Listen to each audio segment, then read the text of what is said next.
So first, Absolutely. and I was Let's dig it all up. Oh, no. True. You'll never guess. So sidebar. Yes. And also, I feel like I shouldn't have to remember everything. I know. Actually, I have to talk about this. 3, 2, 1. Hi, everyone. Hey. I'm Alicia. And I'm Meredith. And this is also podcast with video for Patreon. Whoop, whoop. Okay, we have a lot to talk about, so I'm just gonna do like the bullshit real quick up top. Go check out our Instagram and Instagram, TikTok, and Patreon. We got 3 of them. They're all linked in our description. Please be sure to rate, review, and subscribe because though I didn't check today, I am almost 100% sure we have nothing new. Oh, nope, just kidding. We do have new stuff. Whoa. Really? Holy shit. I think. Yeah, holy shit. A lot of new shit. Wait, I haven't been seeing it in our emails. I don't think I have either. Oh, Well. Maybe it's just one. No, we haven't. Someone just deleted theirs, so I got confused. Sorry. Oh, womp womp. Womp. So if you could go check us out, that'd be great because I spoke too soon. Now we're embarrassed. Can somebody go do this so we can actually do this next week? I'm so embarrassed I'll never recover. I actually have to quit. Just kidding. Like that would happen. Okay, great. So do rate, review, subscribe. Thank you so much. Anyway, Meredith, we need to do Smol celebrations so we can talk about the little stuff that we're going to celebrate in ourselves because we deserve that. Do you have one? I don't think I do. I think I thought I had one. Oh my God, this is so embarrassing. You're embarrassing me. You go first and I'll go second this time. I had a really beautiful solo musical day, so I found tickets to The Outsiders, the musical, which was really hard to come by because they won like 4 Tonys this year, so everyone's been going to see them. And I was hesitant because The Outsiders was my favorite book my mom ever made me read. Really? Because she wanted to make me she wanted to make me watch the movie. Yeah. And my mom was super big. She was that woman who was like, just watch the classics. You'll love them. And I did. I'm not going to say I didn't. I did, but I was a little nervous because The Outsiders is my favorite. It might just be because it was like a lot of cute men that I got to watch. Anyway, doesn't matter. I loved it. Oh, goodness. But the musical was actually so good. Totally recommend. It is hard to always keep the characters straight. I feel that way even years of watching The Outsiders and reading the book. There's just so many of them. And they're all like sometimes related, sometimes not. So you got to keep track. But the musical is really good. And I had pasta before it. So it was a good day for me. I know, it was a really good day. I have a question for you about the Tonys sitch. Is every musical production, even if it's been around forever, could be up for a Tony based on like a new cast? No, you could get like a new best musical revival, but usually it's only like the new stuff. Okay, that's what that comes out. Thought the Tonys were, but you saying that the actress or like the actors in it could win since it's like currently, but the actual musical can't win best musical. Okay, that makes sense too. Like the actors and actresses could be, best actress or whatever. Best actress in a revival musical. Like they're very specific, weirdly. Okay. But the Tonys are also like the most fun awards to watch. Because they like sing and dance and it's like rarely super problematic. It's just a little problematic. But The Outsiders won best musical, so I'm glad I got to see it. That's so exciting. It was so good, and I was like 5th row too because I got like I got lucky. Oh my gosh. I know. But I love this will come in later because I have something later. Actually, we'll just talk about it really quick because it'll be a quick hit. So you know how like The Outsiders and like during the 80s there were all those like movies coming out by John Hughes, but they like all cast kind of the same people. It was like the Brat Pack. That's like what became of it. Do you know the Brat Pack? Yeah. My mom's super into 80s. So basically, for those of you who don't know, it was like this group of actors that all starred in like similar movies. It was basically St. Elmo's Fire, but some people put in like Molly Ringwald. Yeah, it's hard not to put her in. Anthony Michael Hall, like it just depends, but it was like all those actors hanging out together, the ringleader being Emilio Estevez. But this article came out about the Brat Pack And this group of actors was like, oh no, this is terrible for our image. So they all like dispersed and like refused to do movies with each other. And like, Which is so it was sad. Oh, okay. Hear me out. So then there's this documentary on Hulu called Brats. And it's one of the guys, and Andrew McCarthy, he talks about what the Brat Pack meant and like he was in it and like how it affected them, and he tries to interview people in the Brat Pack. And Meredith, the whole time watching this, I go, if they had just stuck with the Brat Pack, they could have like ridden this to the end. I agree. They could have said, yeah, we're only going to act with each other. And who's paying for them to be the Brat Pack? The tweens of the 80s are like, hell yeah. But they were all like, watching the documentary, I learned, they were all just like, oh, we don't want to be part of the Brat Pack because we want like Steven Spielberg to call us and to win awards. Oh my God. And I'm like, Molly Ringwald is playing a pregnant teenager's mom. On TV. I've barely heard of Andrew McCarthy. Emilio Estevez is like doing reboots. How's that working out? Yeah. Like none of them made any. When was the last time Demi Moore was in anything? You know, like, my God. If they had just ridden this to the end, I think so whoever true. was advising them was because other wrong. people have kind of done that too. I mean, not probably as severe, but I always think about like Eugene Levy and the Canadian like actors, like they have been in so many things together because it just works, you know, like your chemistry and you build relationships, and that's okay. Yeah, and like I said, it was just the adults in the industry at that point that were like, oh no, like, are you guys bratty? Are you guys entitled? I'm like, yeah, Emilio Estevez's dad is literally so famous in Hollywood. He changed his name to not be associated with his dad. Like, yeah, he's an entitled tween, like twerp, whatever. But the kids, like my mom in the 80s, loved the Brat Pack. They should have kept doing it. It could have been like, oh my God, it could have been so good. This is the one time where you're like, put the money first. Yeah, and Molly Ringwald she didn't even appear in the documentary because she was like, I want to put it behind me. Oh It'll never. Rob Lowe was the only one that was like, who cares? We got free shit. We acted together. I actually love Rob Lowe and his like arc. I'm adding him to my timeline list. And he's the most relevant one of the Brat Pack currently because he does sitcoms. True. He did Parks and Rec, and then a whole new generation was like, oh, we love Rob Lowe. But he does a lot of voiceover stuff. He has a really good voice. Rob Lowe's the guy in Hollywood that'll just do anything. Yeah. As long as it sounds like a good time. And I only know this because my mom has a huge crush on Rob Lowe. Like that was her guy in the 80s. She had a crush on him. And we always tease him because he put out a sex tape with an underage girl. So and he got like caught like in his car. Yeah, he's hooked up with like a 14-year-old on tape. Yes. Like he's not great. No. Because her other crush is oh my God, who's that guy from Fast and Furious that died? Paul Walker. Oh. Who also was dating like a 16-year-old. And I'm like, Mom, get better types. Why does it happen so consistently? It's gross. Anyway, I recommend Bratz and I recommend Outsiders, the musical. I love that. The documentary was good. What was it on? Hulu. Oh. It was pretty good. It was a good watch. Yeah. Especially if you like nostalgically like 80s movies that have kind of like, it's weird how they still are kind of relevant, but it is so wild how long people can last in Hollywood. I forget what I was watching and I was thinking about that. Like, how have you been around for so long? Oh, yeah, Eric Roberts, Emma Roberts, and Julia Roberts' brother and Emma Roberts' dad, Eric Roberts, just came out with a memoir, and I was seeing it on ET right before Survivor premiered last night, and because we're recording this on Thursday, and he's the guy on Dancing with the Stars right now. Yes, yeah, well, because he's promoting his memoir, and I was like, damn, he's been around for so long, seeing them flash back through like all the pictures and videos. Yeah. It's just amazing. It's kind of wild, but yeah, I love 80s.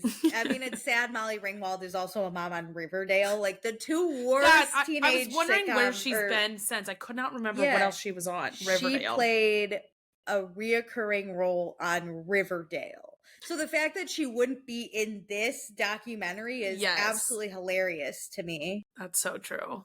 I'll talk trash, but fools, let me tell you, anyone puts me in a brat pack, I'm riding that till the day I die. I'm in. Because you're already on your tombstone. Rob Lowe was like, already, we're going to be known as the brat pack till we die. Yeah. So we might as well have just made a buck off of it. Yeah, a little bit more money. Who cares? It doesn't hurt. Anyway, what's your small celebration? It kind of hasn't happened yet, but I'm going to be celebrating that this is my last weekend coming up. So as this airs, I'll be in Nashville. My last weekend traveling, except for the holidays. I've really done good about not booking stuff into the fall. And I will be in Chicago for the longest period I've ever been here, which is 2 months, which is so sad to even say that, but wow. Yep. I'm happy for you, though. I'm really excited. Last time I said this was going to happen in spring, it didn't, because I had to go help my grandma with something, which is fine. But I'm really looking to 2 straight months of every night sleeping in my own bed. That's amazing. I'm so happy for you. Yeah. I wish that was my life. Listen, it's taking a lot of therapy. My therapist was like, how did we get here, Meredith? You're traveling 4 weekends out of 6 weekends. This is my last one. But I was like, I'm not doing this again. I'm going back to what I promised. I get you. I mean, if I didn't have other people's weddings still. That's what screws it up. That is what screws up my life. I was thinking about this. Like, why can't we have more local weddings, people? Just don't get married. Can you stop? Like, have small weddings. Have a small wedding and don't invite me. I want to be invited to a big wedding, but I am totally fine not being invited to like a small 50-person wedding. No, dude, the best wedding I ever went to, though, was a 20-person wedding. It was so fun. Very true. But like, if it's just family, like, then I don't feel offended that I'm not invited. Yeah, this was 90% friends. Yeah. And it was Midwestern vibes. I know. It was a great time. It was Lake House vibes without a lake. That's true. Amazing. Well, would you like to do news? I, for once, have news because I've been inhaling content while Meredith's been living her life, and I live through content. I know I had such a busy weekend last week, and I was so sad that I couldn't sit and watch TV and just scroll TikTok. It was all I did. So I just want to shout out this one TikTok creator that really cracked me up that I discovered. He's called John Breaks Bad News, and you basically pay him. You pay him, and he will break bad news to people. You're lying. And he records it for TikTok. And it was so funny watching it because sometimes it's literally just like you would answer the phone and he'd be like, hey, is this Meredith? This is John with John Breaks Bad News. Listen, Alicia just wanted to call to tell you that she's not going to be able to make it tomorrow night. She didn't want to tell you herself. I love this. And like, it could be as simple as that, or it could literally be like, Alicia wanted me to tell you that your dog died and she was the one that killed it. Like anything, and you just pay him to call you with bad news. How much does it cost? I have no clue. One of them he did say, this might be my Christmas present to my entire family. One of them he did say, like, I don't know, she paid, like, because the person was asking questions, and John was like, I don't know, I just got paid $5 to do this. I don't know the details. Like, I'm just reading, and they're like, is this a joke? And he's like, no, I got paid to do this. I love that. Can I tell you about another content creator that I'm loving right now? Yes. Steve from Blue's Clues is on TikTok. Oh, I love him. And he posted a TikTok, like, it was like a week and a half ago, so I'm behind the times. But I saw it, and he was, like, asking if people were okay. And then it was just him going, like, as if somebody was talking to him. And you, like, go through the comments, and I'm not joking. It was, like, happy and sad things. But somebody in the comments was like, why am I crying for, like, 5 straight minutes right now? Why am I tearing up? I'm not kidding. Some people were like, I really needed to drink, or like I really had the urge to drink today, but I stayed sober. And like people were like applauding them, like in the lower comments. And some people were like, Steve, I really need you right now. And I was like, no, I feel this. Like, why is life so hard? Meredith, you're such a bitch. I'm not supposed to cry on this podcast. It was like everything Steve. I needed and didn't need at the same time. Oh, that would literally hit less hard if Steve wasn't like my life growing up. Everybody was like, I wish I could just be I hate adulting. Can I just be a kid sitting and watching Blue's Clues again? Steve was like the first love of my life. I loved Steve so much. Like, give me the salt and pepper shakers back. Oh. But like, side note, isn't he married to the girl from Big Comfy Couch? I don't know what that is. Do you remember that? Oh, that was my favorite TV show. It was just this woman with a clown nose, and she would like teach you how to tell time on a rug. Oh, and maybe she I had do. like a doll Molly. Oh my God. I think they got married though, because I remember reading like in COVID, like, oh my God, my two favorite kid time TV hosts That's got weird. married. It's kind of like if your like favorite like teachers trauma as bonded. kids like got married.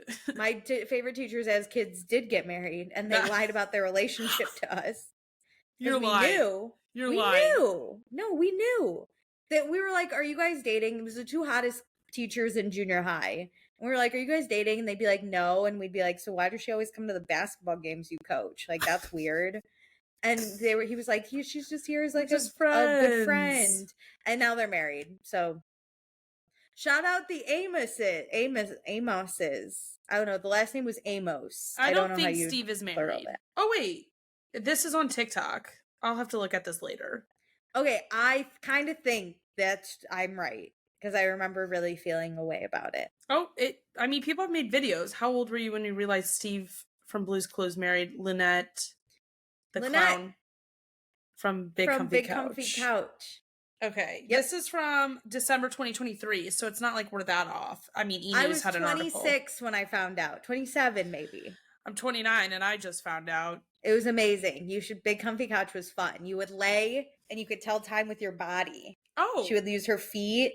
That's how I learned to tell time. She'd be like, it's 1 o'clock. But you would stretch too, because she'd be like, it's stretch time. Oh, and that's how you would stretch. Smart. Yeah, it was a good time. Huh. I was here for Halloween, I think. Oh. Anyway, I have more news because it's two people I hate that have come together. That Hawk Tua girl that I, of course, dated Wes for a whole episode. And I think she's ridiculous. She's like less talented than Kim Kardashian, who got famous having sex. Absolutely. Hawk Tua girl got famous doing nothing. She just got a podcast on Jake Paul's podcast network, who, if there is one, if you said murder a celebrity in the blink of an eye, it would be either of the Paul brothers. Oh. Take your pick. Don't care. They're terrible people. And I immediately, before I was like, Hawk to a girl, I don't really care what she does, but now I wish her no happiness. I just don't understand her, because she got famous, listen, the internet makes you famous for the most random of things, but like she wanted to distance herself away from it so quickly. But then like, what other talents or what else do you bring to the table? Anybody can have a podcast. Look at us two fools. But like, but she's not charismatic. She was she was a dead fish on Wes's thing. Right? Wes is, I think, easy to talk to. No, he's terrible too, though. Okay, but he's not hard to talk to. He's better than she is. Yeah. Like Wes, when he's with a charismatic woman on his show, I can enjoy it. He can banter back and forth. He can play a part. He's not the A person leading the conversation, probably. But yeah. But she was god awful. What is this podcast even going to be about? I'm so over her. She's useless. And now that she's on Jake Paul's network, the worst person? No. You'll have to do your sleuthing just on TikTok so you don't give her a listen. No, I will will update never you. listen. I'll figure out what that first episode is about. I'll never listen. Do you have any more news for me? I do. I want to talk about something we both want to talk about, which is the Coast Guard panel of the Titan submersible. Oh, yeah. Yeah, go on. You go first. I know very limited. I saw a video, and then I think I saw that you reposted it on TikTok too. Was it Rob Anderson? I think so, where he said, this is my favorite line of all the details I have found. I haven't looked too hard into this, but I just catch little snippets that I think are funny. He said the submersible was practically begging people to kill them. Yeah. And I just think that's so funny and so accurate. I've said this before, I'll say it again. If you actually got on that thing, you're so dumb. The fact that the people working on it would not get in it is so telling. Yeah, the people who created it said this is a problem. Don't do it, and they still did it. Here are the biggest shock and awe things that I'm not shocked, I guess, to find out, but I wrote down because I was like, okay. There were 118 equipment failures. Yep. Okay, that sounds low actually from what I would think, but go That's on. true. Well, I mean, it Go also on. was left uncovered in a parking lot for 7 months. That you're spending billions of dollars on this thing and you're not even going to cover it up. And they say that because it was like left out in the cold, that Yep. the like freezing water got into it, or water got into it and froze, and it damaged the inside of the hole, and that is partially the reason it exploded. Not only the pressure that it should not have gone down to, but yeah, you're like a multimillionaire. You can't pay for a garage. Come on, a covered garage at least. You can afford to get it heated, like just a heated garage. I mean, we can't expect much. They had a PlayStation controller. 12 houses, and that's what you go with. Yeah, and then the PlayStation controller, that's great.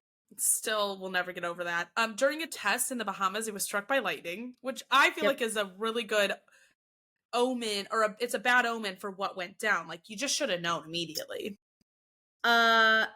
Yeah, just common thought, if you ever went to school, you're not supposed to go to the bottom of the ocean. You're not. So for a machine to be like, hey, you then are presented this machine and they go, this is how we control it. And you go, that's Insanity. Also what 14-year-olds boys use to play video games on, but okay. And then they go, we haven't been taking care of it. And you go, well, without regular maintenance, and they're like, get into a car, but let me get into this. The main engineer is unwilling to go inside of it. Oh, not even that. No one's vouching for it. Just you're looking and you go, I get my oil changed before I drive my car, but this thing, this is trash. I'm going to go into it anyway. And then someone just mentions it got hit by lightning. Was there any damage with that? You're not going to question. You're still going to go, I'll pay my life savings to go on this thing. Okay. I don't feel bad. I don't. 2 things I never need to do. Go to the bottom of the ocean or to space. Yeah, I'm content. I know there are explorers out there, and I get it. I'm curious too. I love asking questions about things. I myself am not going to go do those things though, so I don't expect anyone else to do it. No. So, like all the people who are like, I want to go to Mars. No, I'm good. I'd rather die on Earth than live on Mars. Unless you can show me proof that people consistently can go and like live somewhere. I don't need to be one of the first. I never believed any of that bullshit of like, there's life on Mars. There's not. Not our version of life. There's not life. And it's further from the sun. You're going to tell me it gets colder there? That's the thing. I don't want to go anywhere that's colder. Yeah, I'm not dumb. I know that's happening. And also, are there probably other universes and whatever with tons of life? Sure. But we're not going to make it there. Me forever to get there. Yeah. My offspring would get to live there. I'm not going on the journey just so other people can enjoy the ride.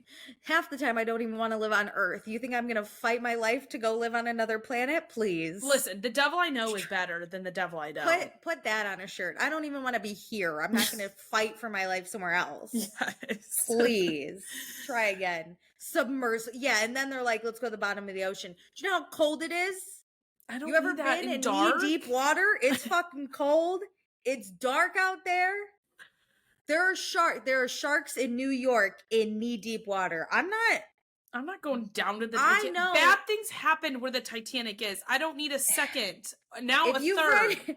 If you read one book, most of the ocean is unexplored. I'm not the one. I'm not the one to go explore it. Do I look? No. No. And neither do you. Anyone who entered the submersible, you don't look like it either. Let me tell you. Just don't be surprised if you perish in the ocean if you're doing crazy things. If they didn't live through the Titanic, you're not going to live through the submersible, okay? What did we learn? What have we ever learned from... Tell me one sea voyage that has gone great. Tell me one. People can't even go over the Drake Passage. Yeah. And they do that... people do that professionally. And many times a year, and it's still a disaster. Yeah, even if you make it off of it, it's not like it was an enjoyable ride. Yeah, I love the traveler influences who are like, the Drake Passage is miserable. And I'm like, yeah, yes, yeah, bitch. We're reading. Would I do it? Probably not. But like, if I'm being paid to do it, I'll consider. I'm 50-50 on the Drake's Passage because I know people have survived it, and I do want to touch Antarctica. Yeah, I mean, I know people have survived that, but if you said, Alicia, go on the Titanic round 2, no, bitch. No! Yeah, let's be the first to go on an underground submarine that hits the bottom of the ocean. Try again. Unnecessary. Next, what other news you got for me, Meredith? Switching back to Utah. Did you hear Monica Garcia is going to be a voice of House of Villains? Voice? Yeah, I don't know if she's like the host or just like a voice inside the house, but somehow she's connected to House of Villains. No, if you're not playing it, you can't get credit for it. No, I think goodbye. Bravo and NBC saw how much like support she kind of had and how many people didn't want her to leave, and so they're trying to like capture that attention again. Yeah, I'm one of those. I didn't want her to leave. Same. I follow reality Von Teese, so I can't throw stones in a glass house. I mean, I could, but not in this situation. No. Yeah. Great. House of Villains, to me, I watched maybe 4 episodes. I didn't like it. I did not enjoy it either. Next. But that's all the news I have. But sliding right into Real Housewives of Salt Lake City, did you watch the premiere? No, I've kind of I need to go to therapy for this. I've been in a housewife rut. That's okay. Well, are you gonna watch Potomac? It's about to start back up. I haven't even watched last season. I'm in a rut. I know. Oh no. I know. I feel like winter will really be it for me. Plus, I think so too. I think now that I'm out of my depression, I just need more work from home days because that's what I put on as Housewives. And I've been going in the office like 4 days a week. Yeah. So I haven't had one of those. Or I'm always in meetings. So I really haven't watched. That. You need to like find your coasting schedule. How was it? It was good. Great. Here are my high level notes because obviously it's the beginning of the season. I could never live in Utah, but boy, is it given reality TV incredible like content, especially here in 2024. Like, long live Utah. We're fascinated by Mormons. I just think it's I just love it so much. I'm fascinated. The people hold nothing back. For so long, they've been silenced by the church, Meredith. True. They're finally able to talk. Yes. Also, this cast really reminds me of like my family in the fact that when you have a common enemy, you're best friends. But the minute your common enemy goes away, you hate each other immediately. Yeah. Do you think they were disappointed that the public wasn't as anti-Monica as they were? Yes and no. I don't think they cared a little bit, knowing they've carried that show for 3 seasons prior to Monica. Okay. Yeah, I mean, I'd be a little bitter if I was Heather and I was like, we're going to expose her. And then everyone was like, it was okay. Yeah, like that's true. I mean, we enjoyed the moment of exposure, but we weren't in for their hard line to not film with her. Yeah. But I think they came full force ready this season to prove us wrong that like there could be drama, because immediately they are all screaming at each other at a table. About what though? Like that's the first. Here's the thing with Salt Lake City though, that seems crazy. You have Jen Shaw, who was clearly the craziest. And then she goes away, so you guys come full force with drama. And then Monica shows up, and she's the drama, we find out. And you don't even bring her back for a second season so we can live through the drama. So they have to, again, be like, we're all going to fight. But half the time, I'm like, I don't know, you guys. I know. What are you fighting about? I will say, whoever the editors are on Salt Lake City this season are chef's kiss, because amazing. They're giving us the flashbacks at the right moment with not too much, so we're not bored. Like, it is edited so well together. We got, because they're like fighting at this dinner table or like going to this party. It was like a Galentine's party by Lisa, which she throws the best parties. They're so beautiful. I love Lisa. So beautiful. But they like flashback throughout this party to like 2 weeks ago, 3 days ago, when like all the drama is starting to be like, or like the gossiping is happening. So you like get the clear context right when it would matter most, because you're like, why do you hate each other? And then you get the scene. And so good. All right, I'm in. I'll probably watch it. And Mary Cosby is back as a full cast member. This may be the wrong thing to say, unhinged. But no matter what she does to her congregation, I mean, if she's like truly abusing those people financially and stuff, that's my line. But her just being a weird leader, I don't care. I think she is so funny.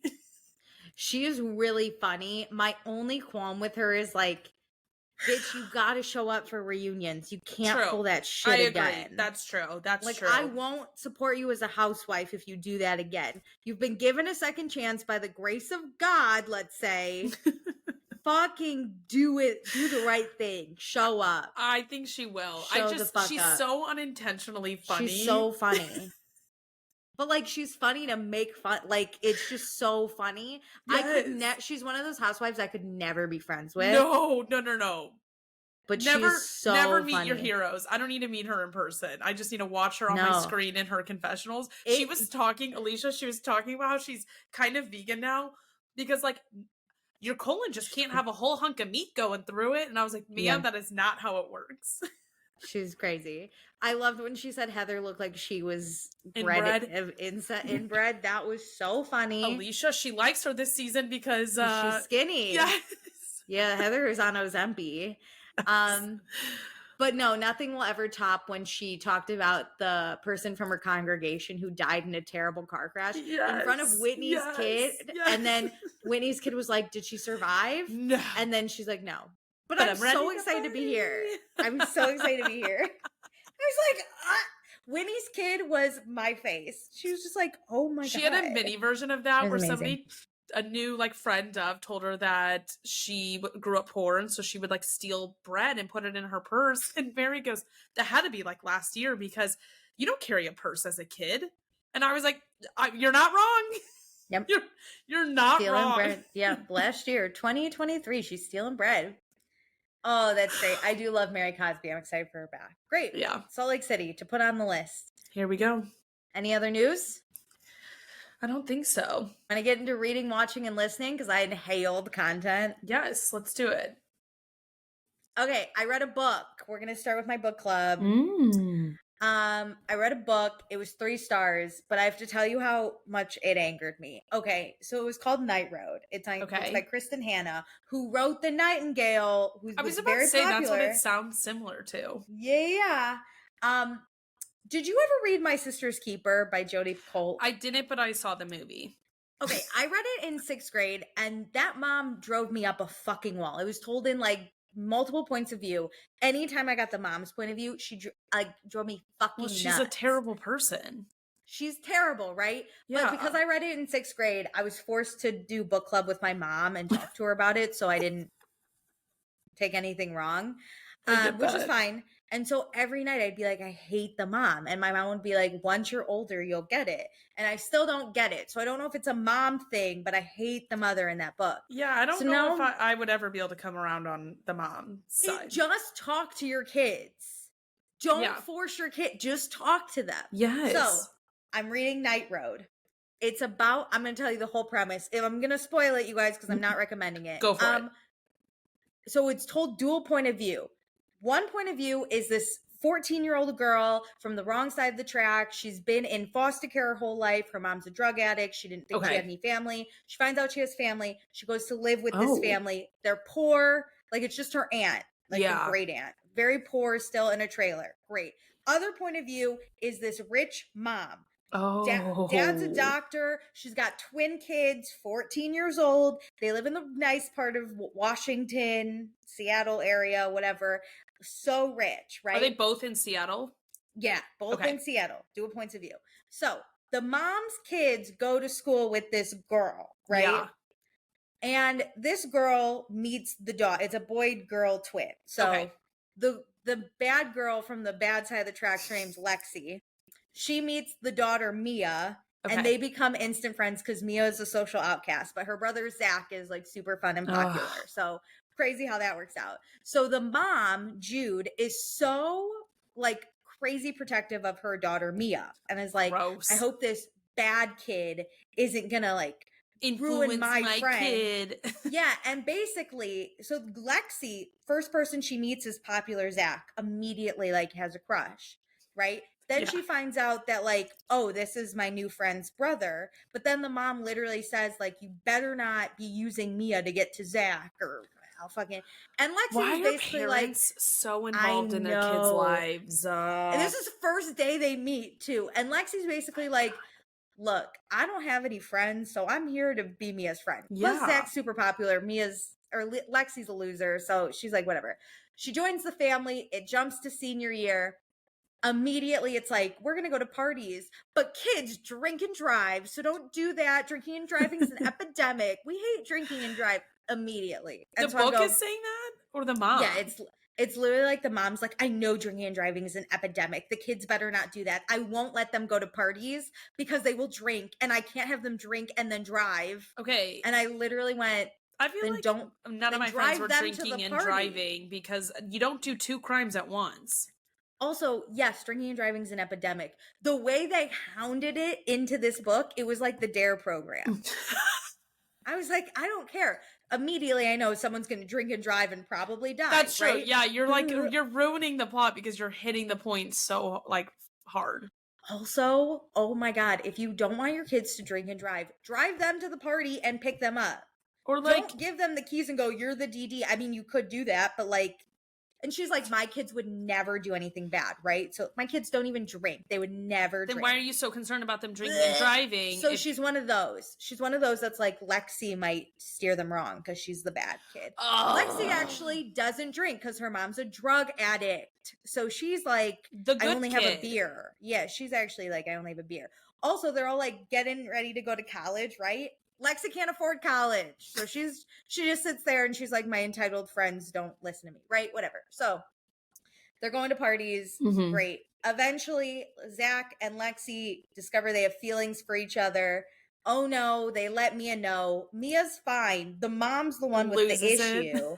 Yeah. Because she's like, my son better not give up his future for fucking Lexi immediately. Why is that written into so many books and movies? It gets worse. So, it gets worse. So, they go to one party where like the sober driver ends up drinking and everyone else has drank too. Yeah. Lexi just didn't feel she drank like a few beers and she was like, I don't feel comfortable. Everyone else is smashed. So she calls the mom and is like, hey, can you pick us up? You said you didn't want us drinking and driving. Yeah. So like, we're asking for a solution here. What does the mom then do? She forbids her kids from ever going to another party. Yeah, right. That's not going to go well. But guess what? She eventually leans up. They end up going to another party after. Okay, let me set this up even better. Lexi comes out and says, I can't afford to go to USC like you guys want to go to. Yeah. She goes, I'm staying here. I'm going to community college, but you guys should still go. And of course, the friend Mia is like, yeah, hell yeah. Me and my best friend, my twin brother, are going to go because I can't go without him. Mm-hmm. Zach is like, I love Lexi. I want to stay with her. Oh, and so he tells his parents, I want to stay. I'll go to like a college here. I'll still go to med school. I'll stay locally, yeah. But like, I do want to stay around here. Immediately, the mom is like, Lexi, how could you do this to my kid? You're ruining his future. The sister is like, how could you do this to me? It's a very incestual, weird family vibe. And so Lexi is like, Zach, she gets pressure from the mom. And Lexi's like, I don't want to like lose the only family I've really ever had. Yeah. So she tells Zach to go to college without her, which pisses off Zach. So now they're going to a party that Zach's driving to. Zach is so fucking pissed. He's like, I can't wait to get a drink. And Lexi goes, hey, you're the DD. And he goes, I know my limits. God. I'll be fine. So he gets smashed. Sister, smashed. Lexi, not smashed, but also not sober. Yeah. And she goes, because then Zach's like, oh no, we're like for curfew. Our mom's going to ground us. Let's get in my car. And Lexi goes, no. We should call your mom to pick us up. And Zach goes, then walk home. Like, I'm going to drive. So Lexi's like, no, please. And so she's also not sober. So she goes, I'll drive, right? She's like, if you're going to drive anyway, I'm the least drunk. I would rather me drive than you be on the road. So then, of course, we find out later, but what ultimately happens is she drives. The two hooligan twins are messing around and she like hit her and she ends up crashing. So now she gets a DUI. Well, Mia wasn't wearing her seatbelt, so she flew through the car. It's not funny, but it is. So Mia dies. It's not real, so it's not like it matters. So Mia dies? Now we're looking at homicide. Yeah. So at first, Jude, the mom, is like, oh no, my son. And then she finds out Lexi was driving and she goes, well, fuck that bitch. Let's press charges. And Zach is sitting there going like, no, it was my fault. Like, I morally should have not drank. And the mom's like, doesn't matter though. It was Lexi that did it. Let's fucking nail her to the cross. And the dad is even like, can we please not? Like, it's not going to bring our daughter back. Oh, but they do. They press charges. Lexi's lawyer and her aunt beg her to plead not guilty so we can at least have a fighting chance. Lexi feels so horrible guilty though for killing her friend, her best friend, and her boyfriend's sister, who now like they broke up. They're not together, obviously, because the mom is like, we do not speak to Lexi. So she pleads guilty. She's like, I deserve to go to jail. I drove. I had drank. I was 18. I couldn't drink. And so she goes to jail for 5 years. But plot twist, a few months later, Zach gets a message from her lawyer that she's pregnant. So, so then what in the actual it gets worse. Fuck is going Basically, on? the lawyer is like, she is either going to have, like, Lexi's either going to have the baby be adopted into a good family because Lexi hated foster care and she at least wants her kid to have a chance. Yeah. Or she's willing to sign over full custody, but you cannot tell the baby what actually happened to her. Like, just tell her Lexi died. Oh. And Zach's like, yeah, I'm going to take the baby. And her mom is, or his mom, whatever, the mom is like, no, this is the woman who killed your sister. We cannot take her baby. And Zach's like, but it's my baby. It's our baby. It's also our family. This mom is like in love with her son. Literally, this mom is so fucking weird. Why is she so in love with her son? And Lexi's mind, she's like, my daughter, she like saw these kids be so loved, like the twins, that she's like, my daughter will be so loved in this family. That's true. Years later, this kid, we get the kid's POV. Miserable. No one pays attention to her. No one loves her. She's a spitting image of her dead aunt. So the grandma hates her. Grandpa's always working because he's a doctor. Dad's in med school, so he's always working. She doesn't have a mom. No one will tell her what happened to her mom. So she's a compulsive liar trying to get everyone's attention. She beats kids up. But no one ever cares. No one punishes her. No one yells at, like, no one cares about her, and she knows it. Yeah. So then Lexi gets out of prison, and she's going to go live with her aunt in Florida now. But the lawyer's like, hey, just go see your kid. She goes to school, just, like, take a peek before you leave. Yeah, see her from afar. Should still fight for partial custody. She sees the mom, Jude, dropping off her kid, doesn't even hug her, barely looks at her, and sees how miserable her kid is. Her kid has no friends. She immediately is like, fuck that. I'm fighting to love my kid because I'll at least show it love. Yeah. And it's this legal... her whole point was to not leave her kid in a miserable situation, and then to find out her kid is in a miserable situation. Yeah. I'm intervening immediately. Yeah, so she starts fighting. Of course, the mom is like, we will never give you custody. This mom can go to hell. Eventually, she's like, she does. Zach still loves Lexi. They end up getting back together, and like she's back in the life. Did we cut out the mom? No, the mom eventually says that, or realizes that she loves everyone, and it's okay. It was such bullshit. Anyway, that's the book I read. I love it. I don't recommend it. No, I mean, I loved the highs and lows. That sounds like a TikTok show. Oh my God, I watched a TikTok movie, Meredith. Is that the one you sent me on Instagram? Oh my God, let me give this to you real quick while we're on the subject. So, I don't know what it is with these TikTok movies, but they always have to break up with their boyfriends to like save them from a different situation. Yes. So I don't remember the main girl's name. Let's call her Laura. Her and Felix are college sweethearts. The name Felix already is sending me. Yeah, Felix proposes in the middle of the sidewalk one day, and she says, no, because you're not rich enough. And Felix is like, what? But then Laura goes into a car with Harry, I think. Harry. Rich Harry picks her up. She gets in the car, and Harry's like, are you sure you want to do this? And Laura's like, he can never know the truth. I'm doing this to save him. And she gives Harry a letter just in case like something bad happens to her. So I'm still confused, but we find out that Laura's mom is in a coma. Okay. And Laura and her mom are poor, but somehow Laura's mom is getting full medical attention in France. I don't know. So Laura's mom was with some bad people, and now the debt of those bad people is on Laura. Wow. So she like broke up with Felix to save him from these bad people. Yeah, these bad people, I think, are pimps. They're pimping her out. Okay. And when she doesn't make enough money, they push her face into a couch. No. Trying to beat her up. Yeah. So years later, Laura's working or looking for work as an interior designer. The person interviewing her was like, "You're amazing. Come meet the CEO." No. Meredith, guess who the CEO is? Felix. One guess. It's Felix. And Felix is like, you got rid of me, but now look at me. I'm rich and powerful. I'm rich. You bitch. Like, he's really mean to her. And I was like, how she they deserves end up together? it. So then she's still wearing this bracelet that Felix gave her once. And so he's like, why would she be wearing that cheap bracelet I bought when we were just in college? And then Laura's basically like, can I have the job? Like, she's like, I don't know. And he's like, yeah, meet your new manager. And it's Laura's half-sister.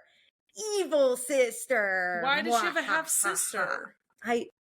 Never mind. Stepmother. Let's just keep going. Let's just keep going. Nothing in this. It made less sense than the more it movie. went on. Yeah. So then, Laura basically goes out with a client and Felix and gets drunk, but because Felix made her get drunk in a game with the client. Yeah, he like takes her home and sees she lives in a dump. And he's like, God, she left me for that rich kid Harry. Why does he let her live in a dump like this? And then my favorite thing is the OG guy always thinks the guy who stole the girl they're still together. Still with them. Yeah, it's been like 6 years. Yeah. A lot can happen. Yeah. If you thought we were gonna get married and we broke up, you think I'm sticking around with this sucker? Yeah, with fucking Harry. So then this the evil half sister is like, after she spills coffee and water on her, I don't know. God, we always have to spill a drink on her. Yeah, you have to go see this client. I'm making you. Don't be late. So Laura goes to see a client, but then, Felix is like, where's Laura? Why isn't she at work?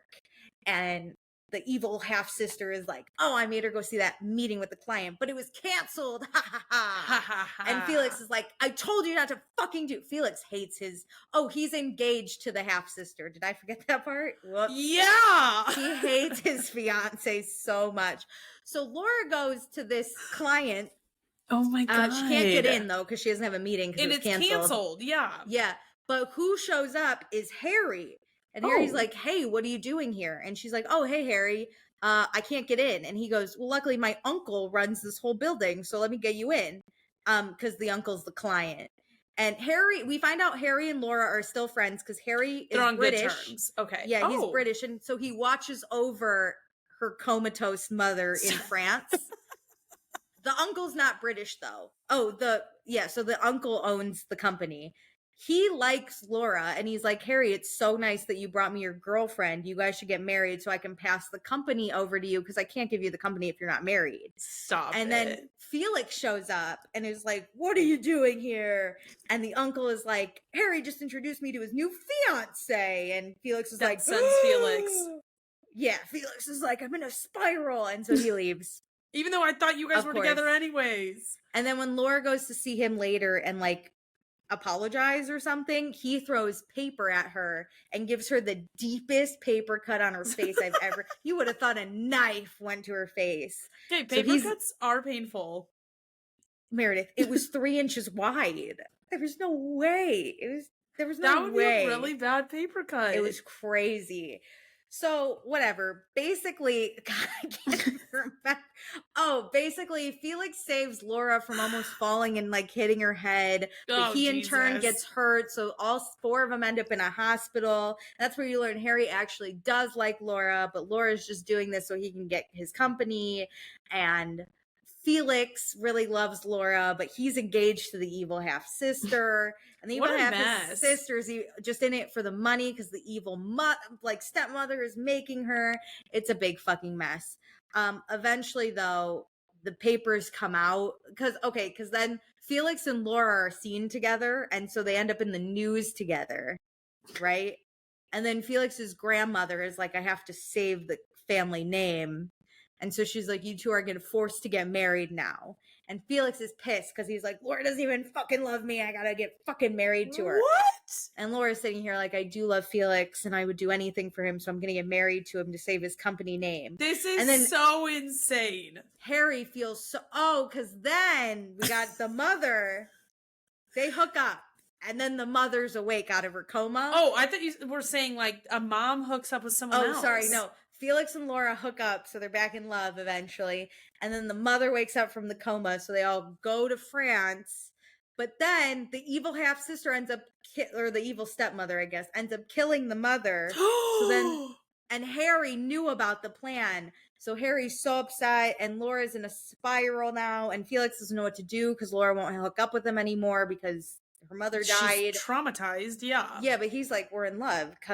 Get back together. So then Harry feels so bad. He gives Felix the letter that Laura wrote all those years back explaining about the bad people that never come back up in the story. And they fall back in love. It makes zero sense. It was worse than the hockey movie. What the fuck? You're welcome. You're welcome. I love an Instagram movie. Oh my God. That was a lot. Do you want to talk for a little bit?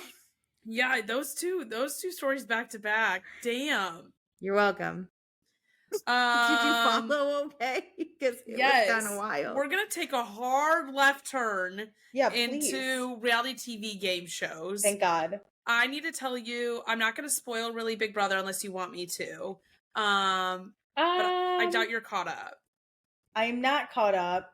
Just give me high level point. I mean, you could spoil. I'm just going to give you my notes, which like there are semi-spoilers here, but not really the whole game. That's fine. Okay. I just want to say that this season is really good.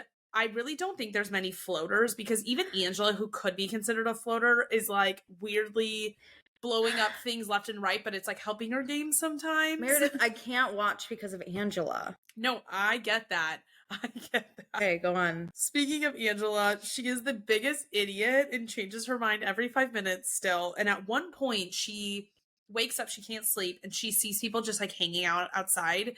And classic Angela makes up a story in her mind and is like, they formed an alliance right now. They had to. I'm not joking. They are honestly just playing pool outside and like laughing. Why isn't she gone? What? Can you tell me that? Why are we keeping her around? I think because she's such a disaster, she's like not a threat, so she ends up being the one who does end up floating kind of along for a while. Will we ever get rid of her? No, she was on the block once and Leah took her off. Like she would have gone home that week. If she wins, honestly, she won't. But I could see her getting to final 3 is the problem. And she would be like, I'm incredible. People on Twitter, because I did need to look, because I watched an episode and I was like, I hate her. Yeah. People on Twitter were like, she's amazing. I was like, oh. No, she ends up doing good things, but she's not trying to. So seeing those people outside, she goes and tells the head of household, and it like derails the whole plan because this person is so pissed that this fake story happened when it never did, that they end up getting somebody out because of it. Get her out. But like she believes that those people formed an alliance. She's not like telling fake stories. She, in her mind, is telling real stories. She is emotionally not equipped to be on the show. Go on. It's unreal. Okay. Okay, but they finally had the OTEV competition, and Alicia, somebody won it in the first round because literally everybody but one person fucked up the question. Really? Yes. It was kind of, it like tripped people up. Who won Mackenzie did. Who the fuck is she? The she reminds girl? Me of the she's really tall and was like with Matt the first week. Yes. Yeah. Poor Matt. Matt was the first guy that went home, right? Yeah. I felt bad for Matt. I know. He got the short end of the stick. To watch. That was hard to watch. Go on. And then this week, live this week, they are doing, do you remember did you watch last season where they did that half the group was inside, half the group was outside? Yeah. No, that was 2 seasons ago. With Taylor. Was it? Yeah, last season was Jag, and I didn't really watch that. You're right. But yeah, the camping excursion with the White Alliance and all that. They basically did it again, but everybody is outside for a week, and it's like a carnival. in the, you know how there's like Ainsley or whatever her name is? Yeah. There's like a junior version because Ainsley is on vacation this week. So there's this like baby robot and his acronym is Janky. And so it's a Janky carnival. Alicia, this would be my 13th reason. This moment, they only can eat pizza and ice cream. And they constantly are told to eat pizza and ice cream. Like they have pizza parties and ice cream parties and they have to do it in that moment. And dance parties. And there's a song that constantly plays. Like, this is torture. Dude, I would be shitting my pants. I could not live outside. Those outhouses could not smell good. And they had a heat wave when this started in LA. No, this is my only reason. It's not even my 13th. This is it. Number for one me. on the list. No, this is my number one reason. It like was funny at the beginning until Are they you just realize mentally breaking these people? Yes, in their interviews, like I watched it on the Wednesday night episode this week, and these people are like, it's been 48 hours and I'm losing it, and I was like, oh my god, you have so long to go.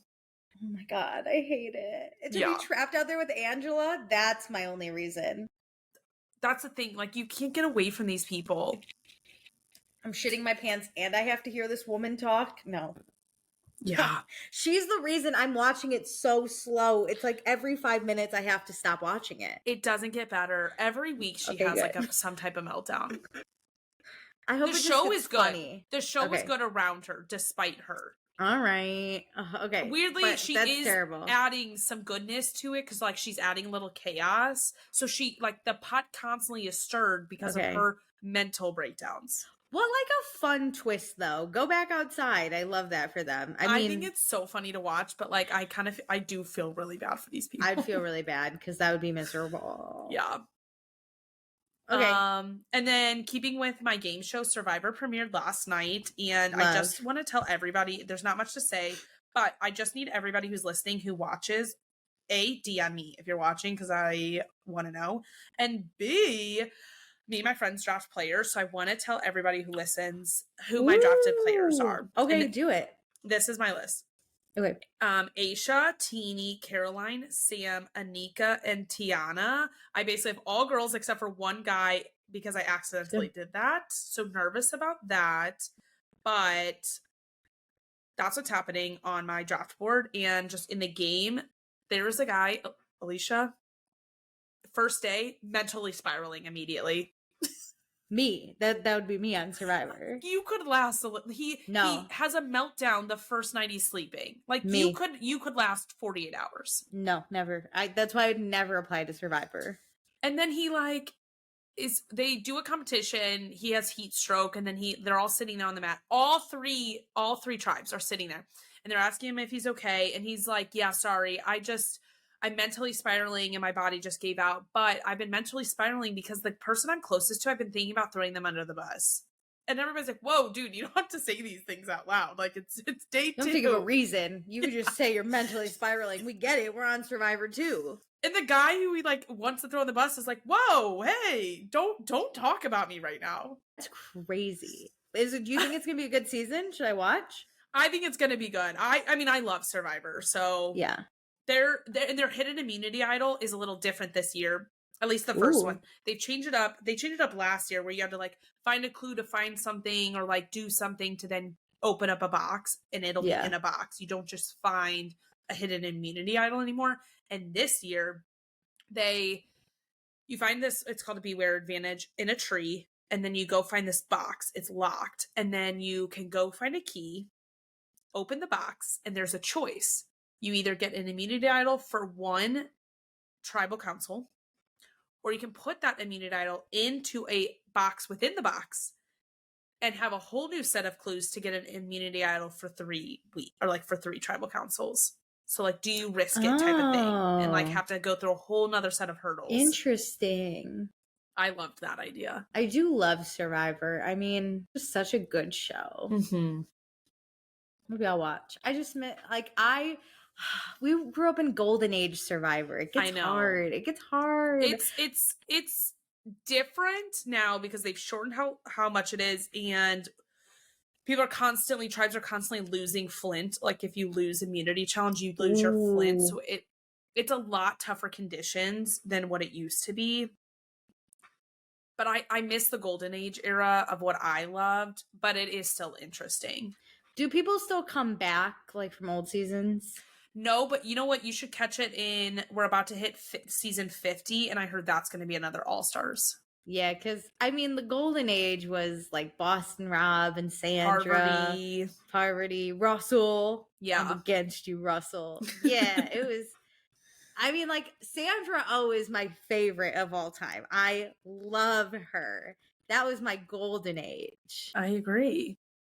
Speaking of, did you watch, what's that show? The Anonymous. Yes. Have you been watching it? I've watched what's out on Peacock.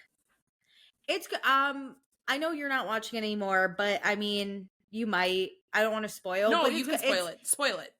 Okay, so it's always hard because they like end on a cliffhanger every single time, and then which I have to is remember, so frustrating. Like, so Wayne went home, that new guy that just showed up. He was the one who got voted out? Yeah. Okay. The last one was Robbie, and now Wayne. Yeah, He's who out. was the Anonymous? Xavier? Really? Okay. Wayne was coming for him, but whatever. True. So basically, they play a challenge like they normally do. Did you watch the building blocks challenge, or was that just... No, I don't think you did. No. So basically, it was like you had to build these blocks into a like math, what do you call it? A math equation to equal a certain number, but you could go easy and do like 50, or you could go hard and go up to like 2,000 basically. Wow. But you had to like, they gave you the numbers and you had to figure out the puzzle. And Jack and Xavier were partnered up together, and Xavier was like, I want to go easy. And Jack was like, no, I think we should go hard, because basically it's like whoever finishes first could get safety, but also if you get the most money, you're going to get safety. So it just depends on how fast and how much money you have, or like you aim for, because like however, like the higher equation is how much money you're gonna get. Gotcha. So you can get up to $2,000 too. So it was like that. So Jack went high, and Xavier's pissed at him because they did not get safety. Yeah. Because you had to partner up. But then it was Marcel and Dylan that ended up getting safety, and Dylan gave the safety to Marcel, and then Marcel was campaigning against Dylan. But like as the snake that he is, like the icon. Wait, so was he campaigning in the Anonymous booth or like out in public? In Anonymous. Okay. Marcel was campaigning against Dylan, but everyone kind of knows who Marcel is. I think they know he's the snake. Yeah. Which is unfortunate because he'll never be the Anonymous then. But yeah, I mean, it's an interesting show in the way that I don't know my strategy. I don't either. I need to know who they completely vote for to like, better understand the strategy as the viewer. And like half the fun of a game, like the challenge or Survivor or Big Brother, is like, yeah, every game is different, so you have to adapt your strategy. But in a way, I know who I would be on the show. Like, I know in Big Brother, I would be a middle of the road person. I would try and have connections with everyone. I would make like one small little alliance, like a final three somewhere. But like for the most part, I'm not doing too much. I already know in the challenge, I would be the one that's like, don't put me in. I'm the layup. Like, I already know how to campaign for myself. Yeah. I do not know my strategy. That's the thing. Them bouncing in and out of Anonymous mode is really hard to understand their social strategy, because I can't tell, and I don't think we get enough of them talking about alliances or building alliances and whether or not they actually stick with them. Yeah, but Andy's still hilarious. He'll never fail me. That guy who's like, you'll never know it's me. He's so funny. He's so stupid. I agree. Speaking of, the challenge is also, it's underway. Listen, my era one, they are struggling. Are they? There. Is it because they're older? Old. Yeah. I think they're just old. But you know what? It's an interesting dynamic to watch, like, people navigate this situation. My favorite, though, I have to say, is stupid Josh from Big Brother, who keeps talking about how he dominates every fucking season. And I sit there and I go, sir, you are kept around because you can be beat. And, every like, season. he is pretty loyal, so he's a good number. Like, I would say his social game is better than him, like, dominating. Yeah, everyone's gonna go after him and not you. Keep him around for sure. But basically, my guy CT, he went home, sad to say, but Nehemiah stayed, which I love Nehemiah, so I'm in. And then Tina went, or she did not go home. Tina won, which that was amazing because Tina would have gone home 90% of the time. And she beat big ass Emily Strom, who does CrossFit for them. You had to take out nails and put nails back in the board, so it really wasn't anything big. Listen, the challenge has really great competitions that I feel like level the playing field. Like it does lean more physical, but it goes either way. It constantly is, I don't know, it like up in the air. It just depends. Yeah, which is kind of the cool thing about the challenge is like you might get an elimination, like the first one where it was all physical and then you were like, oh, I already know who's going to win. Or you get one where you have to just take nails out of a board and then hammer them back in. Yeah. That's crazy. I feel like there's always a loophole on like the trick to the trade on like somebody in the audience can like figure out, or the viewing section could figure out a loophole for you to do better in a certain way if you're not physical. Though, because like, so taking out the hammers, you had to take out 100, or the nails, you had to take out 100 with this hammer.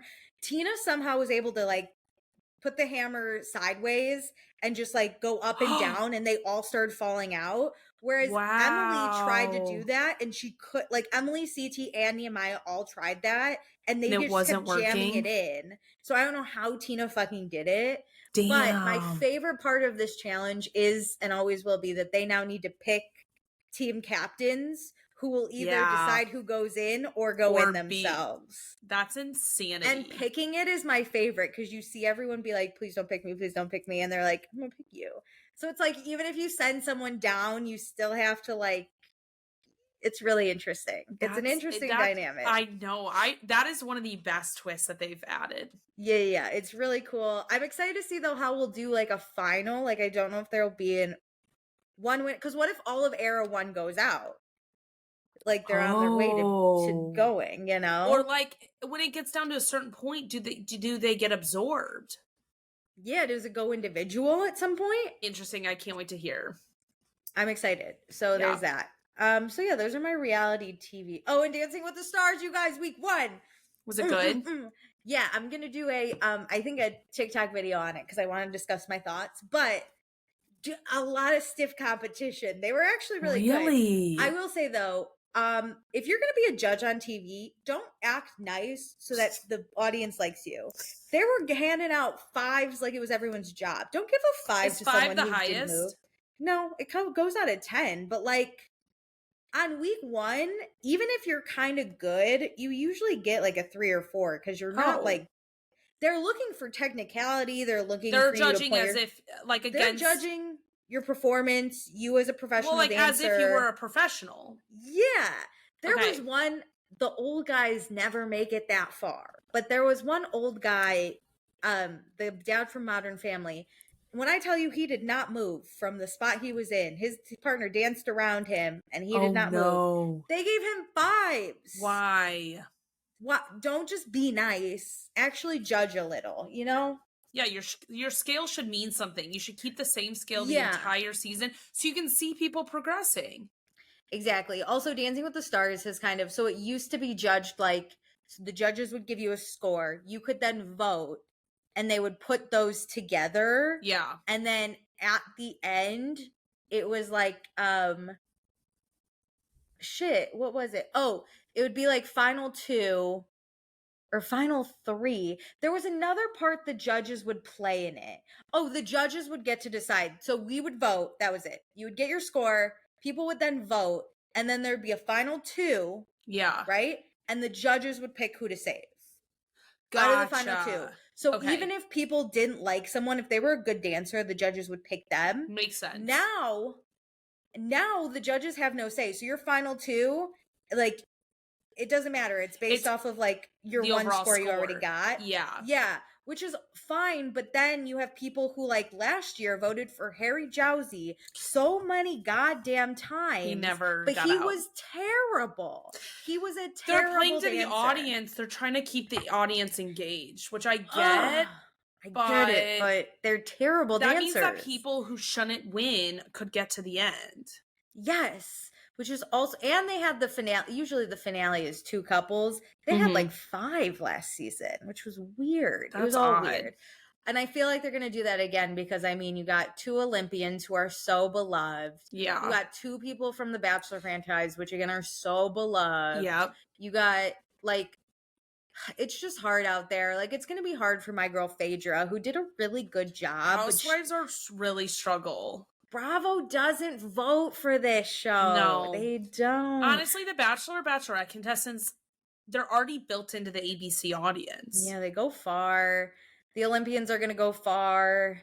And I mean, they were good, right? But the best part about Dancing with the Stars is one of the seasons recently, this basketball player named Iman, he was with this, so he's 6 something, and he's with this 5'2", 100-pound soaking wet dancer, Daniela. Insane. Their first week, he got like 3s. He was terrible. And she every week did choreography to their strengths, like their differences. Yeah. And he ended up winning the whole thing. He was so good. He beat JoJo. Like, he was so good. And that's what I want to see. I want you to suck week 1 and like build. Have growth. Like, every week he was like, I want to do it. That. And he fucking won. Whereas JoJo was getting 10s her first week. She got 10s in the last one. It's not fair if you're like a professional dancer. Yeah, which pissed me off about Charlie Amelio showing up, or D'Amelio, whatever her name is. I didn't watch that season, but there are no professional dancers here. Good. There's a lot of stiff competition. Ooh, I don't know. See. I don't know. We will see. All right. Are you watching anything Take the floor for your Vampire Diaries. There's a lot of notes in our shared doc. I forgot most of what happened. So basically, wait. Can I start first? Yeah. With our texts. Because I read these aloud with my friend group, by the way. Oh, no. Oh, no, not all of them. But just the point where you had texted me and you had said that, like, you were enjoying the Vampire Diaries again. Yeah. And I was like, oh my God, I'm so happy that you get to enjoy it. And then you immediately texted me in all caps. I don't know if I'm going to be able to find it. Saying, like, basically, like, fuck this. It's already downhill again. Yeah, never mind. And I was crying, laughing. Never mind. So hard, Alicia. But yeah, I just want to let everybody know that's where the texts are at. Once you get past the brother of it all, which is my least favorite trope, is it's kind of easy to get past because they never go back to Stefan, you know? That's it. Is like, once I realize that, like, Elena sucks and I want Stefan with anyone but her. Yeah. You get past him losing her. And I like Damon now. It's weird. So, basically, it's mostly Caroline notes. Obviously. Finally, she has a main, we care about her. She's not with stupid Tyler or stupid Matt. I mean, I was rooting for Klaus, but she never gave that one a chance, which whatever. So, I don't even remember where we left off. But basically, I don't know what happened to the Travelers, but people are going after Caroline now. Damn. She's being hunted by those evil vampire hunters that Matt hangs out with.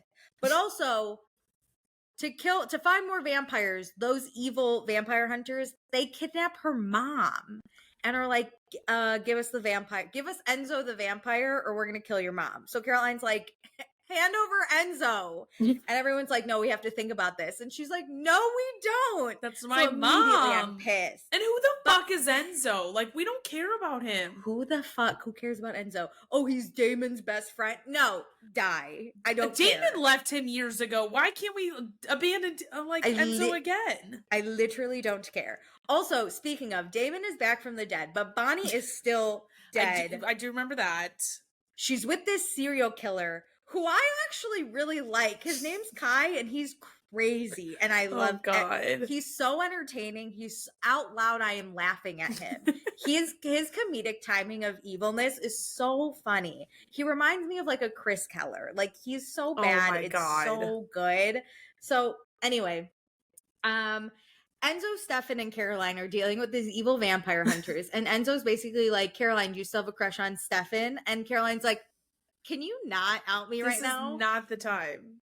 And then Caroline's mom ends up getting hurt, but she's rushed to the hospital and it's fine. And Stefan's basically there with her, and he's like, why'd you have a crush on me? And she's like, how could you ask me that? So she basically is like, I get you don't feel it back. And Stefan's like, no, I just missed it. And she goes, then you didn't feel it back. And she basically goes, I have to hate you for ruining our friendship, because if I don't, I'm going to hate myself. And I think I deserve better. And I went, hell yeah, you do. You deserve better than this man. You deserve better than all the men in the whole world. Great. Meanwhile, Bonnie is still fighting for a way back, but Kai is making it hard because he wants to go back and he wants to murder everyone, which I was pro. So if Bonnie comes back, does the murderer come back? Probably, because so Kai basically is a witch, but he can steal people's powers. Like, oh shit, he can steal Bonnie's powers. So Bonnie's like, I hid my powers, so she has no powers to get home. Because she doesn't want Kai to go back and murder everyone. Yeah. Because he's crazy. Why doesn't she murder him in this dark side, whatever you place? Can't die here. You cannot die here. He has stabbed her multiple times, and she keeps coming back to life. Damn. Yeah. So I really like him. Anyway, Stefan, he keeps begging for Caroline's forgiveness now. He's like, Caroline, I'm here to set up like Christmas lights with you and your mom. And now her mom's like, she has a crush on you and like your friendship is dead, you come crawling back. Yeah, get out of here. She doesn't invite him to Friendsgiving. Good. And he's like so sad. Meanwhile, though, there's a side plot. So apparently this evil serial killer that's stuck with Bonnie and the unknown is the twin brother of Alaric's girlfriend, the doctor. Why does the show have to do this type of stuff? And Tyler is dating the younger sibling of the doctor and the evil man. Why is it? She's also a twin. There's something happening with the witches where there's certain coven, they need twins to rule them, but it can't be Kai because he's evil, and you have to merge your power. Did you ever see Wizards of Waverly Place? Absolutely, I did. You know how in the end they have a wizard tournament? Yes, it's movies, basically absolutely. It's basically that, where the twins, one of them's gonna die and lose their powers, and the other one's gonna get the powers, and that one is the ruler. I don't know. I didn't care that much. Anyway, Elena is up Jeremy's ass about being sad about Bonnie. And he's like, Elena, how come when you're sad, we all have to deal with it and understand it? But when I'm sad, you don't understand. He goes, sorry, you don't care about Bonnie. And I was like, yeah, bitch, call her out. Why is Jeremy like spitting facts these days? Yeah, call her the fuck out. So then I'm watching this show. This is my next note. And I go, I am such a sucker. Why am I rooting for Caroline and Stefan? He is trying so hard to love her, and she's not letting him. I think we like the push and pull of relationships. We want the like, oh my God, chase back after her. I don't know if this is the time, but her mom gets diagnosed with cancer. And Caroline is so upset, and Stefan is there for her, and she's like, can my blood heal it? And Stefan's like, I feel like we would know if vampire blood could cure cancer, Caroline. But she is not letting this go, and he is supportive of her, and I am such a sucker. It is kind of weird to deal with, like, normal people problems in this, like, chaotic world. So then I'm like, because now Caroline is trying to figure out if vampire blood can cure cancer. And Stefan's there with her, but they make it seem like her mom is gonna die any second. And I go, if they let the mom die without Caroline being able to say goodbye, I'm gonna absolutely, like, my note literally is like, they do bad things to Caroline and then they continue to just make it worse. So not only do they give her mom cancer, but they're gonna make it worse somehow. Now is she gonna die without Caroline there? Yeah. Yeah. So then what ends up happening is Caroline thinks that vampire blood will cure cancer, so she gives it to her mom, but then we find out it actually doesn't. It just makes your cancer like a thing you have to live with while being a vampire. It's very weird. So now not only has she her mom has cancer, now she's basically killed her mother. So she doesn't even get extra time with her mom. Wait. Her giving her the vampire blood, Caroline giving her mom the vampire blood killed her? Well, so Caroline tests her vampire blood on a different cancer patient. Oh, okay. that one's expendable. And she thought she cured him because he pops right back up and he's like, I'm alive. Turns out he died while the vampire blood was in him. His system. And now he's a vampire with cancer. Basically, his tumor is enlarged or whatever. Holy so she's fuck. like, so she had given her mom the blood thinking like this is going to cure you. It's actually not. So has her mom died with the vampire blood in her? Or are they just waiting out that blood? They're figuring out what to do because now Caroline is, as you would guess, a mess. But as you can imagine, Elena doesn't care. No. And then Elena also was like, Caroline, you should stop being worried about your mom's cancer and like come to the big game. Yeah. I also hate Tyler because he's dating this random witch and he's willing to sacrifice all of his friends for this witch life. Classic Tyler. Yeah, I just can't. Anyway, what? No. So basically, they're also trying to simultaneously get Bonnie back from the dead, right? Yes.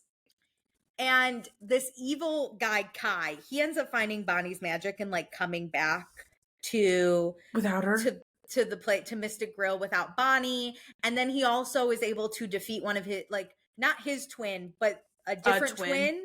Yeah. And he kills that twin and takes the power. But oh my God. Because it wasn't his twin, he also gets flaws. He takes the twin's emotions, so now he has empathy. So he's not a psycho killer. Okay. He has empathy. He's a normal person now. So he's like going to Damon. He's like, can you help? And Damon's like, I'll help you learn empathy if you help us get Bonnie back from the dead. So he's able to like use his magic to send people like hypothetically to see Bonnie and try and like help her. Okay. But Bonnie can't see them. I don't know, but Bonnie's miserable. She's been alone in this place forever. That's so sad. She's sad. It's been like a year at this point. She's sad. So she's like, I'm going to kill myself. I'm gonna really try. I know, but she's gonna really try to kill herself. I know. What is there's with flaws? The like there's self-sacrifice of this TV show. There's flaws in the show, but Jeremy cannot let that happen. So he makes Kai send him back so he could watch Bonnie, and he's begging Bonnie to not kill herself, but she's gonna die by locking herself in a garage and making the car that's there run. Blow up? Oh, just inhaling fumes. What's it called? Carbon monoxide or whatever? Yeah. Yeah, gas poisoning. And he's watching her die. And he's like, no, Bonnie, not again. Damn, Jeremy cannot get a W. I don't understand why they yeet themselves off this earth in the weirdest ways. Like, why are we sitting in a car with fumes? Why are we strapping weights to ourselves and jumping in a pool? Like, no, literally it's fine though, because Bonnie she finds the will to live. I don't know from where. And then Jeremy goes off to what Elena thinks is college, but Alaric brings him to a bus stop to go be a professional vampire hunter. I don't know. Yeah, so Jeremy's gone. Jeremy's side quests are insane. Remember they didn't when he lived in Colorado for a minute? Yeah, they didn't go into it because it was basically like, have a good life, Jeremy. And Jeremy's like, I'm meant to do this. I'm meant to hunt. And I was like, that's your profession now? I don't know where he's going. How do you make money as a vampire hunter is my question. You steal from the vampires you kill. Okay. I mean, I'm fine with that. They're all rich and we don't know how. I'm fine with him stealing from them. I was just curious. He needs to get away from Elena. So I'm pro that. Stefan and Caroline, though, are getting a cabin ready for her mom and they kiss. But I do have and to I say, said I'm such a simp. I know, but I am waiting for, because it gets worse. Well, are they about to bang each other if her mom dies? That's just weird. Yeah, so they kiss. And then I don't know what's happening with Enzo. It doesn't matter. Oh, because then the mom dies. Caroline's mom dies right after they kiss. Okay, but does Stefan and Caroline like hook up after that? No. So okay, good, because I always find that so weird. Why when somebody dies do people want to have sex so bad? No, because Damon is like, listen, Stefan, if you don't love her, you shouldn't be with her. Agreed. Wow, why is Damon the voice of reason? No, and because Stefan was like, I don't know, we just like, I really like her. And Damon goes, did it feel like Elena?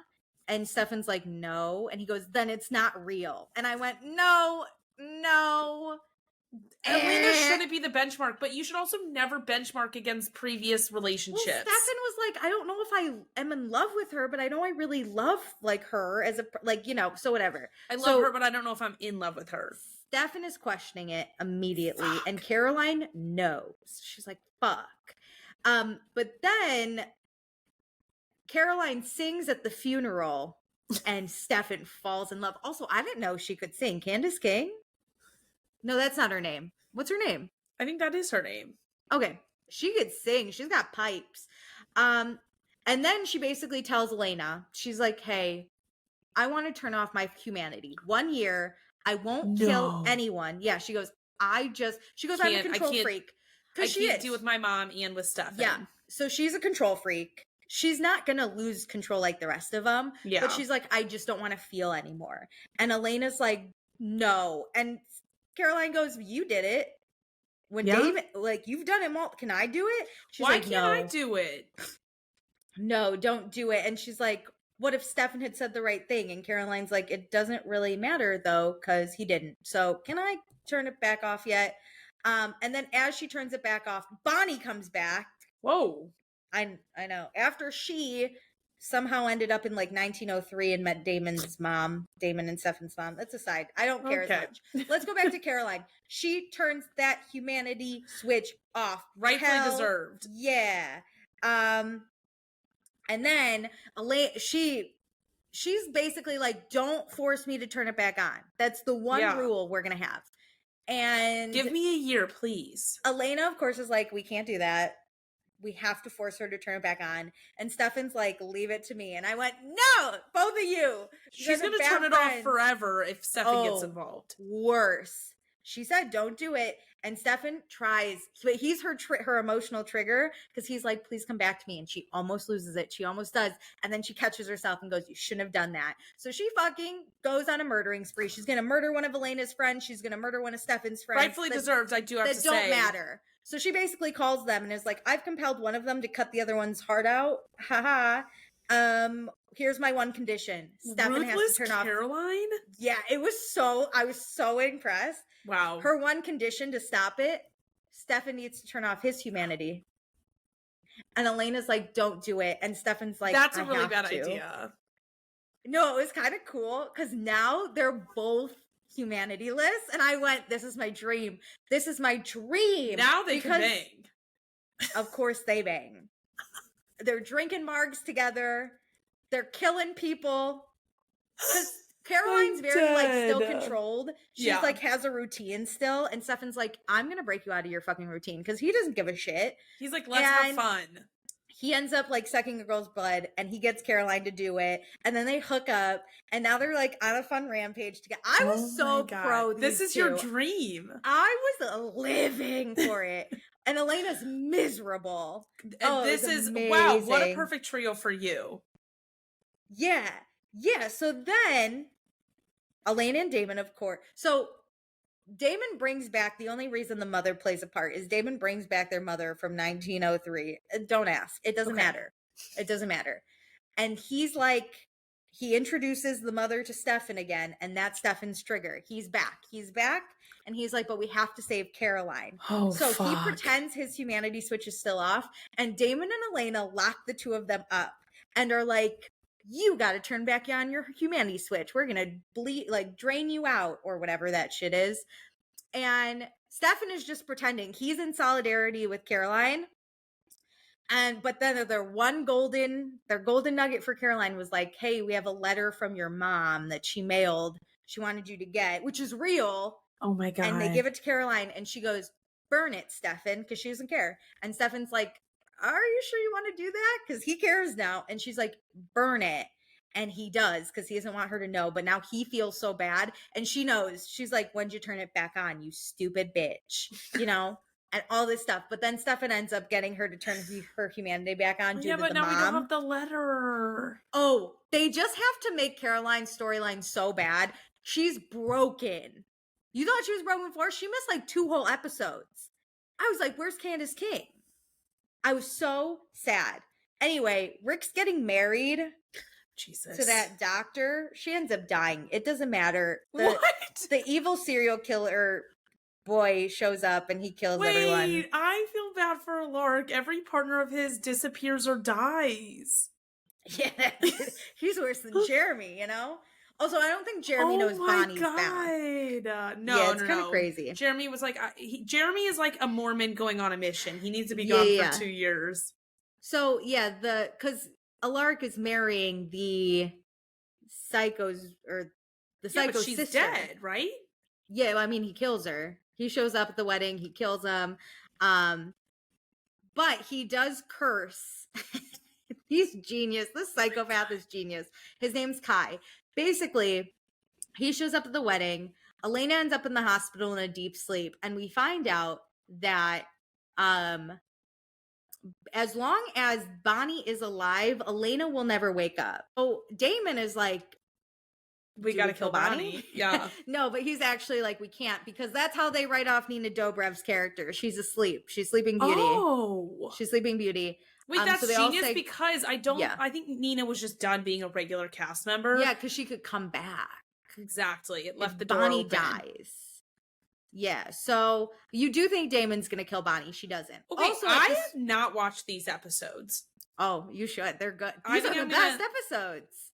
Season 6 was the best. You should watch. I think I stopped mid-season 6 because I knew some of this a few of our also episodes ago. Yeah, you should keep going. Okay. Because then, just to wrap up Caroline and Stefan, they, at the wedding, before everyone dies, Stefan basically says, Caroline, like, I really do like you, and I'm sorry that we had to go through all of that together, but like, I'm willing to make this work. And he lists off a bunch of reasons, or no, she lists off a bunch of reasons of like why they shouldn't be together, because since she liked him, her mom has died. She like basically killed her mom.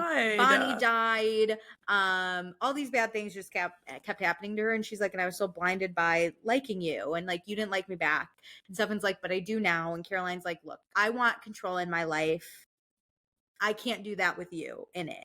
So she's like, whoa, I have to go.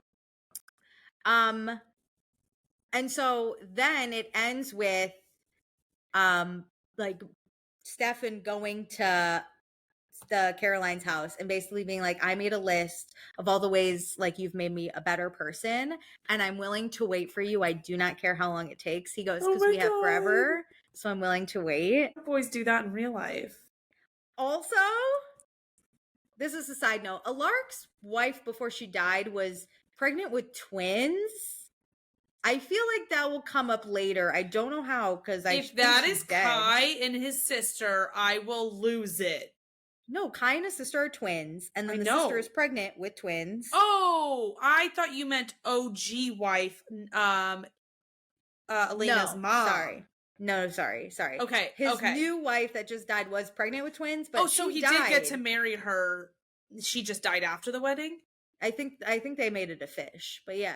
But I don't know what's going to happen, because they wouldn't have made a big deal of her being pregnant with twins if they weren't going to have the twins.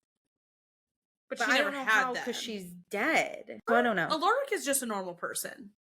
Yeah, he lost his vampiric abilities. That's but Tyler is a werewolf again. It doesn't matter. Jesus fucking Christ. But also, we do a time jump at the end of season 6. Whoa. We time jump because Matt is chief of police. Stop it right now.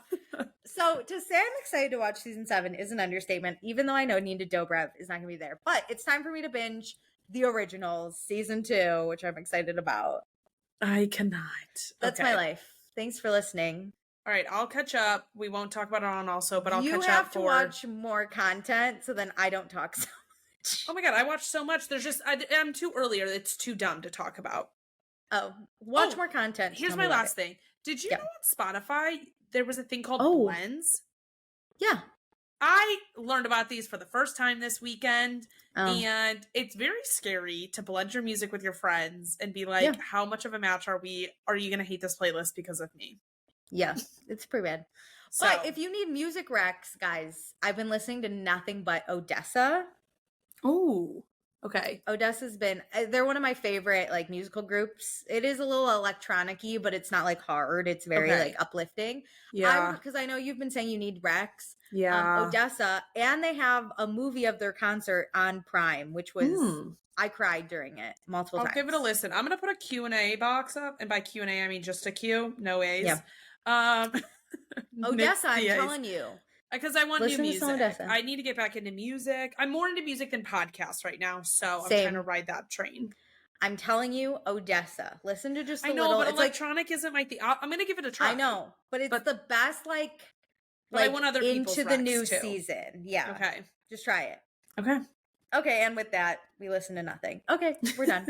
Do all the things. Thanks for joining. Bye.